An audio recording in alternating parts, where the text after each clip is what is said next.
Bismillahirrahmanirrahim. Today our topic in history is 14 Masumeen alayhimus salam. Masumeen alayhimus salam are our leaders.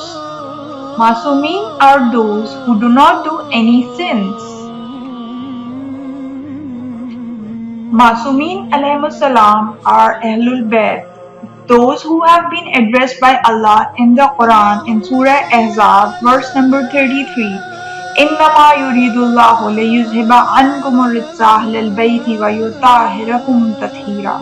Surely Allah will wash away all sins and uncleanliness from you, O Ahlul Bayt, and purify you completely. Our first Masoom is Prophet Muhammad sallallahu alaihi wasallam. He is the last prophet. His miracle is Quran. He is the ancestor of all our Masumeen. His Raza is in Medina. Fatimatu Zahra Salamullah Alaiha is the beloved daughter of our last prophet Muhammad sallallahu alaihi wasallam. She is Sayyidatun Nisa'il Alameen, that is, the leader of all women in the world and in paradise. Her grave is in Medina. Imam Ali alayhi salam is our first Imam. He was famous for his knowledge and bravery. His legendary sword's name was Zulfiqar. This double-bladed sword was brought by Angel Jibreel to Prophet Muhammad sallallahu alaihi wasallam as a gift from Allah for Ali ibn Abi Talib. His Roza is in Najaf, Iraq.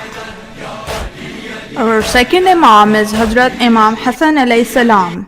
He was famous for his generosity. Imam Hassan and Imam Hussain are Sayyada Shabab Ahl Jannah, that is, they are the leader of the people in paradise.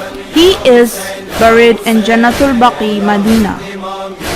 Our third Imam is Imam Hussain alayhi salam. He did a great sacrifice to save Islam on the land of Karbala. He was martyred in Karbala with his loyal companions. He sacrificed his life to save Islam from unjust tyranny of Yazid ibn Muawiyah and his army. His Raza is in Karbala, Iraq. Imam Zainul Abidin is our fourth Imam. He left us with the precious treasure of prayers named Sahifa Sajjadiya, also known as Zabur Ali Muhammad.